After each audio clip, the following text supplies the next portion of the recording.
Assalamualaikum and hello everyone. Today lecture is lecture 14, Urban Trees and Climate Change, and this is the last lecture for this syllabus for the landscape topic. So for the first session, you already learned on the recreational area and recreational planning. So the second part is on the landscape planning, and this is the last topic. So I really hope that you have the deeper understanding on the recreational and the landscape and the relationship between these two important fields in urban planning. Okay, so what is urban trees and lecture will cover the roles of urban trees in climate change mitigation. Second is how trees fight climate change in community and our city. So this is kind of like how important the urban tree to our trees ataupun pokok-pokok planting roadside ataupun pokok-pokok di tepi jalan ataupun pokok-pokok di dalam bandar are an integral elements of urban life. They provide a vast range of benefits in residential and commercial precincts. They support healthy communities by providing environmental, economic and social benefits. Okay, so bila cakap pasal environment, economy and social benefit, you will see that street trees as a part of our life, as a part of street furniture. Okay, so bila dalam sesebuah kawasan komersial ada trees, and then we will put the bench. So bench tu selalunya kita akan letak dekat bawah pokok because kita nak bagi suasana redup, shade. Okay, so bila ada orang duduk kat situ akan adanya social interaction, kat situ akan adanya social benefit. Dekat situ people will more appreciate the area, will appreciate more the environment, the urban life dekat situ. Okay, and then bila ada orang duduk dekat situ pada at the same time dia akan encourage economic activity ataupun commercial activity dekat this area. Okay, because of kawasan tu redup, kawasan tu sejuk, so orang pun lesa-lesa untuk berjalan kaki dekat commercial area tu. And the trees, the aspect which is economy, environment and social, which is how trees can contribute to them to make it our life balance. It's not about trees, is not all about environmental, but it helps to the urban identity. It helps to encourage people to talk to each other, to have the engagement or participation, and last, to contribute to the economic activities. The purpose of street trees has changed over the last 30 years from an aesthetic role of beautification and decoration to one that also includes the provisions of services such as stormwater and floodwater runoff reduction, energy conservation and improved air quality. This is totally in urban area. Okay, so this is an example in Seoul, Korea. Okay, so you will see that the shopping street or the commercial area have a lots of trees, and the trees are very strong ataupun dah matured enough, dah matang. Okay, so the canopy is very big, very wide, so it's very good ataupun sufficient to cover the pedestrian and to give shade, and then to give the cooling the area. Okay, so and then plus the shopping street mostly walkable. Okay, so less car, less air pollution, and then ada trees, so trees tu membantu untuk absorb CO2. Okay, so because we get the oxygens from the trees, okay, and then the tree needs the CO2, okay, so dia membantu kita kena tanam lebih banyak pokok untuk dia absorb CO2 yang dilepaskan melalui industry, transportation, okay, activity commercial, okay,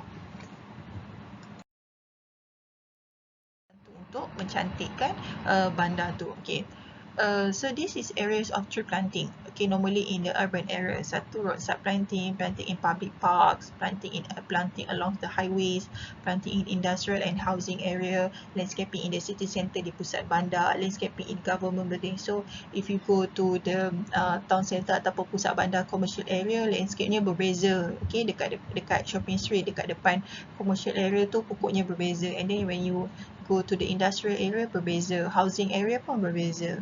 Okay, dekat government building pun berbeza. So every places have different kinds of tree plantings. Dari segi form, dari segi design, dari segi species, dari segi ketinggian, dari segi cara penanaman. Okay, okay, so this is 8 significant street trees, jenis-jenis pokok yang normally you will see dekat tepi jalan. Okay, sea apple tree, rain tree, pokok hujan-hujan, Japanese fern tree, batai laut, asoka tree, angsana tree, African tulip tree, tecoma tree. These all those street trees ni adalah yang melibatkan low maintenance, yang masih perlukan maintenance tapi tak terlalu kerap dan melibatkan kos yang rendah. So it's much. Okay, so ni tadi Mr. explain the benefits of urban street tree in aspect of environmental, social and economy. Social, to make to engage people, even strangers, when you sit in a bench under the trees. Okay, and then street trees juga contribute pada environmental because it give the fresh air, it cooling the area. It absorb the CO2, okay, and then economy contribute to the economic activity and commercial activity in that area, okay. Bila kawasan tu cantik, kawasan tu bersih dengan landscape, nampak indah, nampak harmoni, nampak sejuk, so they, at the same time dia menjadi attraction kepada visitor untuk visit the area, untuk membeli di situ, because they found that this area kalau dia berjalan kaki pada waktu panas tengah hari pun dia masih lagi rasa sejuk dan so I think you can read in terms of environmental benefit, okay. So but I will explain on the help in stormwater management and increase the value of property.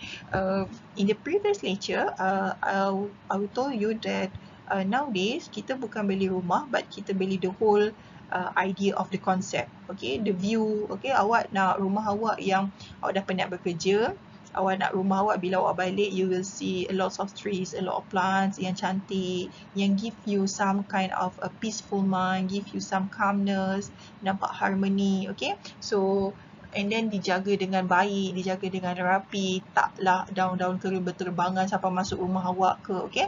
So it increase the value property. That's why harga rumah sekarang mahal. And then stormwater management adalah bila berlakunya air deras, bila waktu heavy rainfall, okay.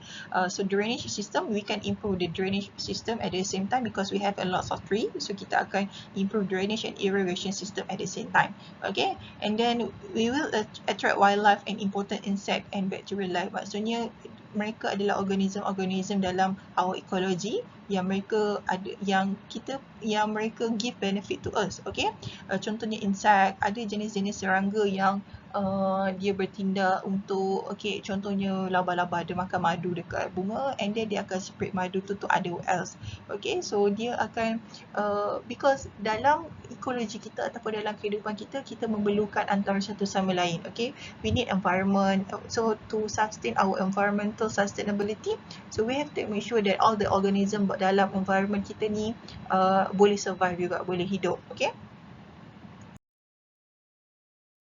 Dia social, okay. So comfort of pedestrian user and protecting them, okay. Bila awak duduk dekat bench dekat park tu, dekat bawah pokok yang redup, you will feel like very comfortable.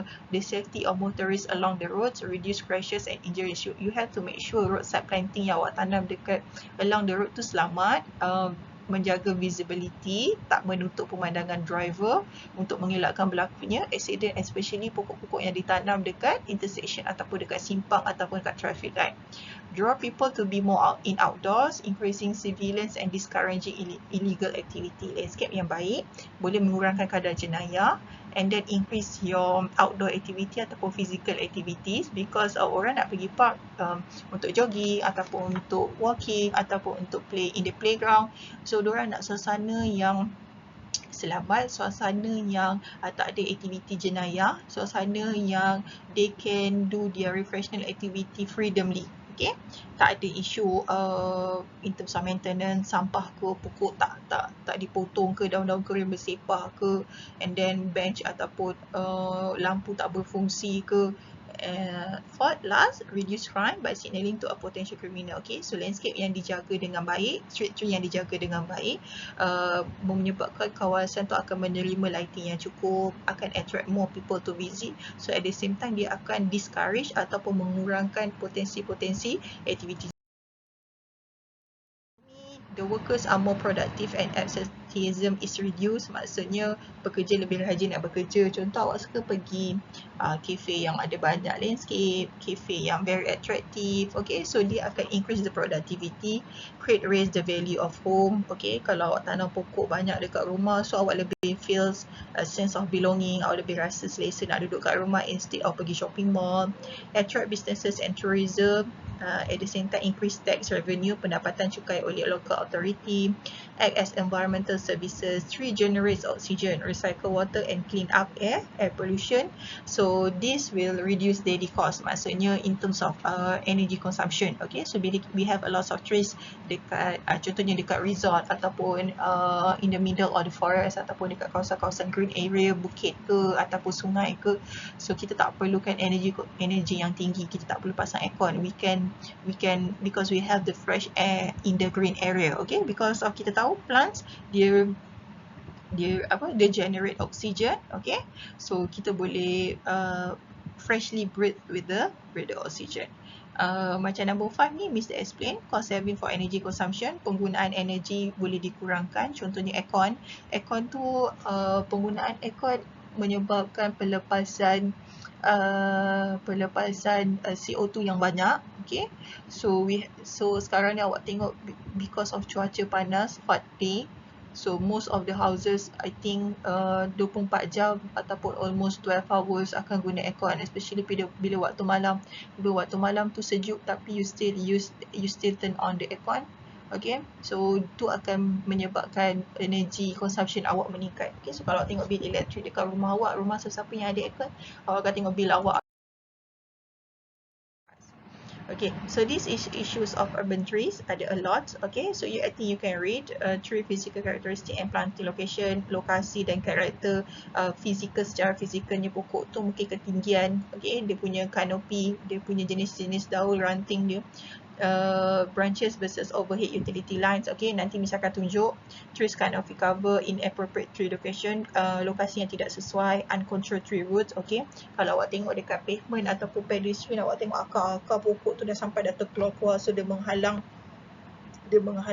pedestrian untuk berjalan secara elok, ataupun especially pada orang yang disable, yang naik wheelchair, so dia dah tak boleh gunakan pathway tu because of root dah terkeluar. Decaying tree parts, okay, ada pokok-pokok yang dah mati, bahagian-bahagian pokok yang dah mati. Tree bells and distress sign, okay, bila pokok tak ditrim ataupun sampai menutup pemandangan driver, so dia mungkin akan. Okay, so this is an example of issues in urban trees. So awak tengok first pokok tumbang, this one bila pokok dekat depan rumah awak, pokok yang mungkin dah tua, yang dah uzur, yang dah repot. So bila berlakunya heavy rainfall ataupun strong wind, mungkin dia akan menyebabkan pokok tumbang dan mungkin menyebabkan property damage. Okay, mungkin rumah ke hempap dekat kereta, hempap dekat awak punya rumah jiran ke, so it will be cost you lah. Okay, and this is the very poor view. So awak tengok akar dah terkeluar daripada tanah. Okay, this is because of development project. Okay, so we build lots of highway, we build lots of road. So and then pokok ni kita tak mungkin kita tak cabut ataupun kita mengganggu dia punya pembesaran akar ni. So at the end of the day dia akan jadi macam ni, sampai akar ni akan keluar daripada tanah, because tanah tu lama-lama, because tanah asalnya tu dah diambil ataupun dah dicuri sebahagiannya daripada akar tu. So akar tu dah tak ada tanah yang mencukupi untuk dia dicengkap. Okay, so this is pokok-pokok yang mati dekat lereng bukit. This one yang Miss cakap tadi, overhead utility lines. Okay, dia dah bercantum dengan wire kabel elektrik awak, so it's quite dangerous. Kalau berlakunya petir ataupun pokok tumbang, so might be pokok ni dah boleh sangkut ataupun boleh tarik sekali tiang elektrik ni untuk tumbang sekali. So mungkin dia akan menyebabkan berlaku kebakaran ataupun percikan api. Okay, so this is always happen in Malaysia in most our pathway. Okay, so awak tengok pathway ni kita mula buat elok, but because we are not consider trees yang kita tanam dekat tepi ni, dekat buffer area ni, so akar dia makin lama akan keluar ataupun dah matang, dia akan keluar daripada permukaan tanah. So dia akan menolak all the surface ataupun pavement ni naik ke atas, so dia akan jadi bentuk yang tak sekata macam ni. So it's very difficult to walk, especially if you are cycle ataupun you are on wheelchair, you dengan bertongkat. So it's dangerous, sebenarnya bahaya. Mungkin dia akan menyebabkan berlakunya ada bucu-bucu yang tajam, ataupun menyebabkan berlakunya ada lubang ataupun retakan. Okay, sama juga macam ni. Okay, so permukaan dah tak sekata, lepas tu berlaku pula hujan yang lebat, so akan berlaku takungan air ataupun water run off. Okey, ni contoh gambar pokok yang menutup sign. Okey, so awak tak nampak ni jalan apa, nombor rumah dia berapa. So pokok ni might be dah tua, dahan dia pun dah sampai menjala-jala. Okey, dah terlalu panjang, so it should be trim. Okey, dah nak kena trim ataupun dah nak kena potong. Somehow awak akan tengok macam gambar di atas ni dia siap guna I don't know what we call this one, jentera ni untuk potong pokok yang dah terlalu tinggi ataupun sampai menutup. However, increasing area of permeable surface macam jalan raya, jalan hutan ni can increase the stress placed of urban ecosystem and urban forest. Okay, macam ni lah contoh gambar yang bila kita buat pavement terlalu banyak, buat jalan terlalu banyak, so pokok ni akan mengalami stress, tekanan. That's why awak nampak akar dia pun sampai terkeluar dekat permukaan jalan. So, dia akan menyebabkan beberapa perkara. Contoh, memberi image yang tak berapa elok ataupun image yang tak cantik, poor image in urban area, in the town centre, and then dia menyebabkan berlakunya bahaya, keselamatan pejalan kaki mungkin terganggu, and then ia akan melibatkan kos untuk pembaikan. Increasing urbanization and pressure of population stimulate the growth of impervious surface in city. Okay, kenapa kita kena bina lebih banyak jalan raya, jalan yang bertar? Kenapa kita kena bina lebih banyak highway? This is because of increasing of urbanization ataupun peningkatan yang terlalu ketara oleh penduduk dunia. Okay, so awak tengok badan-badan besar metropolitan macam Seoul, Japan ataupun Tokyo ataupun Kuala Lumpur sendiri, awak tengok because of the tekanan daripada pembangunan, tekanan daripada penambahan penduduk dan populasi menyebabkan lebih banyak jalan raya dibina. Okay, so bila jalan raya banyak dibina, kita dah tak ada tanah yang mampu menyerap air. That's why di Kuala Lumpur ataupun di Klang Valley mudah sangat berlakunya flash flood bila berlakunya heavy rainfall. Dalam masa sejam ataupun setengah jam je awak dah tengok air naik tinggi. Okay, because air dah tak ada tanah, dah tak ada kawasan hijau yang dia boleh. Okay, so all this happen bila kita terlalu banyak sangat bina building, structure, road ataupun infrastructures. Okay, so makin kurang kita punya tanam, makin kurang kita punya plants ataupun trees, akan menyebabkan berlakunya climate change. Okay, so climate change poses a serious threat to sustainable development and among the most pressing challenges that the world face today. Inilah yang global issue. Okay, banyak ketua-ketua negara sekarang tengah fikirkan the best way for their country untuk overcome the issue of climate change. Okay, given current atmospheric concentrations of GHGs, the world is already committed to the significant warming. Awak dah boleh nampak dia punya tanda-tanda awal kerosakan alam. Contohnya banyak haiwan dah pupus, banyak haiwan keluar daripada habitat asal dia di hutan because kalau habitat dia diganggu oleh manusia yang sibuk nak buat development project, nak buat pembangunan. Okay, laut dah tercemar dengan pembuangan sampah, dengan pembuangan plastik, and then banyak hidupan di dasar laut pun termakan plastik. Okay, they cannot survive. But if you see what happened today, people stay at home, you will see different scenario. I will show you later. Okay, we are experiencing a period of warming due to the greenhouse gases building up in the atmosphere, trapping in the more energy, then it's radiating back out to the space. Okay, so banyak kita punya greenhouse gases terperangkap dekat dalam kawasan bandar ataupun kawasan-kawasan yang urbanized. Okay, so menyebabkan dunia ataupun kebanyakan negara mengalami pemanasan, okay, yang sangat ketara. So peningkatan suhu ataupun temperature dari kalau dulu mungkin like 10 years ago mungkin 32 tu dah panas, but nowadays kita dah cecah sampai 36, 38. That's why when you are being in outdoor around 12 at noon ataupun 2 PM, awak akan rasa sangat bahang panas. Okay.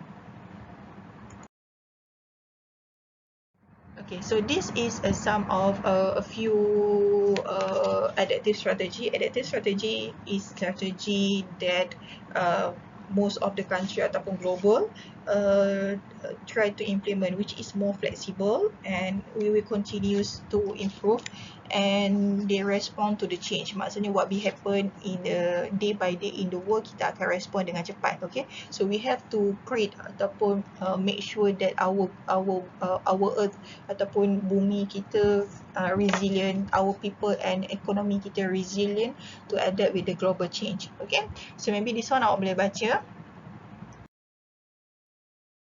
Through design and planning, I think I provide the strategy from the scale of the national ataupun country to the community scale.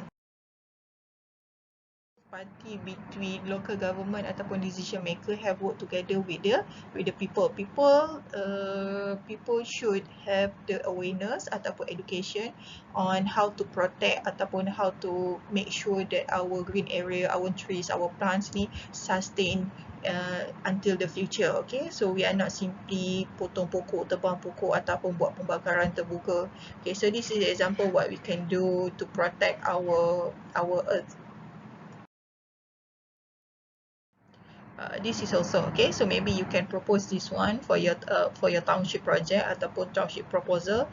So this is the urban farming. Since we have very limited land in the Klang Valley, kita dah tak ada banyak tanah yang tinggal, so maybe we can have the urban farming on the rooftop. Okay, so kita build a lot of high rise, so di atas tu kita boleh buat urban farming rooftop yang diusahakan oleh local community ataupun orang-orang golongan yang dah berpencen. Okay, so this is the parking area. At the same time, dia membantu to help reduce to help the stormwater management and then surface runoff. Since kita build a lot of impervious surface, jalan-jalan yang bertar yang tak serap air ni, so we can tanam a lot of grounded trees ataupun plants to absorb the water bila berlakunya rainfall. Okay, so in between ni, macam example ni, dia ada buat drainage system, ada buat longkang besar, and then they have a lot of trees. This one pun sama, laluan berjalan kaki ni is very redup, shaded. Okay, so awak jalan dekat sini pun awak rasa tenang.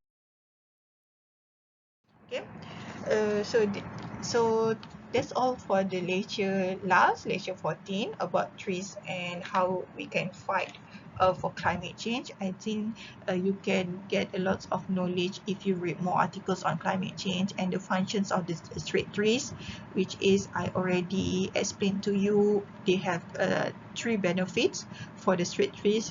First, for environmental, economy and social. I hope you can explain for each aspect. And then issues and challenge of the straight tree because of the populations and urbanization in a modern area or in the most metropolitan city.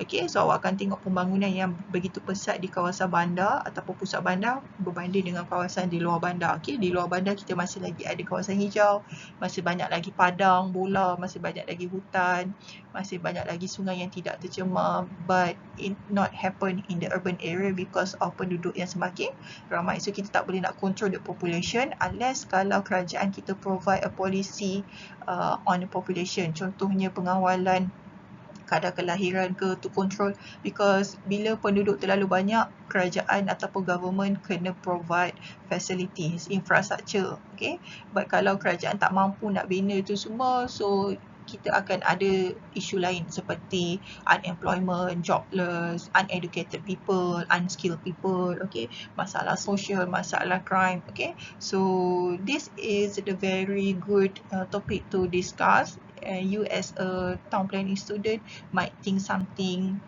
for your studio project, how to overcome this issue, okay, to make the environment, economy and social balancing to achieve the sustainable development goal. Okay, thank you so much. I really hope that the whole lecture from lecture 1 to lecture 14 you have a deeper understanding for recreational area and recreational planning and landscape planning, and then your rules will be applied importantly in urban trees and the climate change. Okay, so as a town planner you have to think the best way, the best strategy to overcome of the climate change and to reduce the pollution, to minimize the effects of the greenhouse gases, pollution, flash floods, criminal activity, a lot of things you can do actually, you can propose. Okay, so thank you so much for listening to the lecture. I hope to see you again next time. Have a nice day and thank you.